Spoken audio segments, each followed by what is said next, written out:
Hello and welcome to the channel. I'm the Blue Max, and today in Watcher of Realms, we have a lot of very exciting topics to cover. If you're a regular viewer and subscriber of my channel, I hope you'll agree with me that I rarely hype things up, but we have a lot of things to be hyped about and be excited about. We have Ancient Non-Lord Pity coming into the game. We have a limited hero selector, as well as perhaps one of the most anticipated ancient exclusive lords to be released, and that's Oren. Let's go ahead and jump in. So the first thing we're going to look at is ancient summoning adjustments. You can see here in the news section, the notice center, we are now getting a pity timer for legendary non-lord heroes, and it's going to start after 130 summons in the ancient summoning pool. At that point, similar to other pity systems, we're going to get a increase of 5% for every pull, ensuring that by 150 pulls you will have obtained a legendary non-lord. Now, very important data point here, and that is this does not take effect until next Tuesday, so that means the Oren and Lycan banner is not going to be part of this. Nevertheless, this is something that content creators have been begging, really the community as a whole has been begging Moonton for a very long time. So this is to be excited about. It will play a factor in how you pull.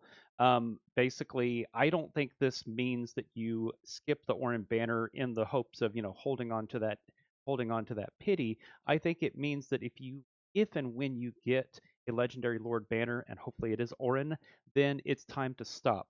Now, when I do my own summons, probably on Saturday, I will use a Google sheet to keep track of both my legendary Lord and legendary non-Lord pity, and I'll be able to kind of make decisions based upon that as we get deeper into the polling party. But again, starting with the next banner, we have a pity system for legendary non-lords. So that means there will be no going 200, 300, 4, or even 500 pulls in without seeing a legendary non-lord. This is a big deal and it is something to be excited about. Now let's move on to looking at our limited summons and what we should consider based upon our account. Let's go. All right, so hopefully no one's groaning because it's spreadsheet time. I've got the 5 limited heroes that I think the majority accounts should be looking at getting, and those are Kagiri, Sun Wukong, Dao Chan, Moradin, and Gwendolyn. Now, if you don't have any of the heroes on this list, then most people are going to tell you that Dao Chan is the very best one to get. This is the first one you should pick, and I was told as a new player back in December that only having Sun Wukong, I should definitely get Dao Chan, even though I was leaning very heavily toward Kagiri. And so I went Dao Chan, and 2 months later, Dao Chan had her own banner. So instead of having an A1, I now have an A2. Um, so I kind of regret that, but I think the advice was given in good faith, and that is generally good advice. But here are some things to factor in. Dao Chan typically has a banner about twice a year. Kagiri has never had a banner, and Sun Wukong had a banner last October, which means he may very well be due for a banner himself. But let's talk a little bit about these heroes. So Dao Chan, she is a platform support unit. Low cost, she does steady, consistent inspiration, although she can also be swapped over to her Song of Hope mode, which does damage reduction and some light healing. But she is useful in a lot of places. And I mean Gear Raid 1, Gear Raid 2, Gear Raid 3, Abyss, Nightmare 4, some Matrix comps, as well as all sorts of different game modes, Malrix halls, various codexes, the campaign, and so forth.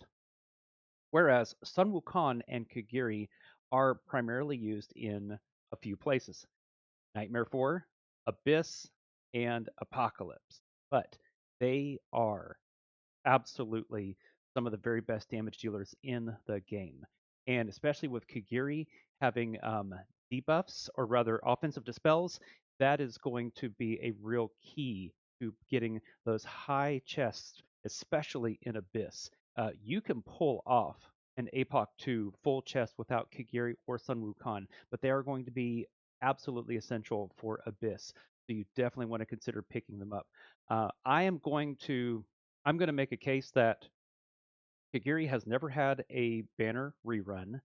I'm going to make a case that Kigiri never is going to have one. And so therefore, when you have a limited hero selector, you need to pick him up. Now, I could be wrong. This is all a guess. Just like I was told back in December, get Dao Chan. And it turns out if I had gotten Kagiri, then I would have gotten Dao Chan 2 months later, and I would have been better off. So every bit of advice is going to be based upon forecasting. It's going to be based upon reason. It's not going to be based upon fact or clairvoyance. So just keep that with a grain of salt. Now, if you are looking primarily for short-term gains only, and you have no soul stones, an A0 Sun Wukong is going to out DPS an A0 Kagiri all day, every day. Kagiri has to have his A3 awakening before he becomes viable, before he starts doing a comparable amount of damage to Sun Wukong, even at A0. But for most players, the end game goal is to have both Sun Wukong and Kagiri at A5. So I argue Kagiri is the long play. He is the one you want to absolutely make sure and pick up because we're going to get a Dao Chan rerun at some point, and we should get a Sun Wukong rerun. So if the goal is to collect them all, you pick the one that is the highest rarity and get him now. Now, for me personally, I have 3 unpolished legendary soul stones waiting, and I will probably A3 my Kagiri immediately. That will not be the case for every player. For example, on my second account, I have 1 unpolished soulstone, so I will not put that in Kagiri. Um, I will probably pick up Kagiri for the same reason, or I may choose to go with the next one on my list, and that is Moradin. Why? Because I have Valara on that account. And Valara and Moradin are bonded together. And Valara gets I believe it's a 5 cost AoE reduction. Actually, I said AoE, I meant arena, but I don't think it's just an arena. I think it's across the board. We'll fact check that in a minute. So a 5 cost reduction. So she goes from 17 cost to 12 cost, which makes her an absolute menace in arena. So that is a good reason to pick up Moradin. Also, he's really cool looking. He is useful according to my guild in Malric's Hall, and he is a key component to a lot of strategies in Abyss. He's a very good unit and very worthwhile to pick. And finally, we look at Gwendolyn, and so she is going to be part of that northern comp that heavily emphasizes shielding, especially with Adrian and Rivenhold, and so she is going to be super super helpful in places where you need lots of shielding. She should be considered as well. Now, past that, you have these 5 heroes at a place where you're happy with them and you've got the soul stones or the dupes that you need, then as far as I'm concerned, you just pick whatever suits your fancy. Maybe you missed a limited hero somewhere down the line, but the rest of them is just about having them for your collection, and in the event that they might become really really viable in some other piece of content. So that is my advice related to those heroes. Now let's talk a little briefly about the final banner that is on Rate Up this week. Okay, before we jump into our special invocation of spirits, let's talk a little bit more about the ancient summonings. Chances are unless you're under a rock, you know that Oren, the Arbiter Lord, is here. And if you watch, Destined, Fastidious, Dr. D's, you know that he is incredible. He is an absolutely incredible physical AoE fighter and Lord for the Arbiter faction, and he is paired very aptly with Lycan. Lycan was one of my very first ancient exclusive non-lords to pick up, and he was a hard carry throughout the campaign and throughout earlier pieces of content, and he continues to be one of my strongest damage dealers on the Spellbane Matrix. I use him with Nightmare, so I'm using him with Torador as my tank and Dr. Van Helsing. But I am super excited about the possibility of picking up a copy of Oren and getting him tested out. If you have summoning stones, I think you absolutely have to go for Oren, and if possible, at least get to an Ancient Lord Pity. But my argument again with coming of a pity for ancient exclusive non-lords, I would not recommend going just absolutely all in and throwing everything you have to see what sticks because um, we've got we've got we've got collaboration for Assassin's Creed coming up. We have the anniversary coming up. I am really hoping for an Ingrid Valara banner, so I will be trying to be as careful and selective about my ancient summons as possible. Although I will be willing to go to Ancient Lord Pity, which almost certainly means I'll be getting very close to pity for non-lords as well, but it's going to be worth it. Now, let's look at our special invocation of spirits where we have a Harry Potter character. At least that's what he looks like to me. And how interesting that Solaris's name is not anywhere. Yeah, it's all like in an asterisk. I do kind of feel like the Northerner Mage should have been given the other name, but there you have it. Again, I'm going to reference both Destined and Fastidious. Now that I'm a content creator myself, I do try to avoid watching too much of my colleagues' videos because I don't want my style and my information to be influenced by them as much as it could be. So I've kind of backed away from them and I try to focus just on my own intuition. But because I don't have access to the testing server, I can't really do that. So they're both saying that these characters are pretty lackluster. That doesn't mean that they're not going to get a buff in the future. That doesn't mean they're not going to become viable in the future, either because of new content or because someone like you comes up with a way to use them. But I am saying you probably don't want to go just all in for them. You definitely want to do your pity manipulation, which has been covered many times. But if you don't know what pity manipulation means, whenever there's a limited hero on banner, what you basically do is you keep track of your regular pity for divines and diamonds, and you pull on that limited until about I always pull until 179, and then from there I hop over to the other banner and I pull a legendary. And as soon as I do that, you go back and then you pull to 199.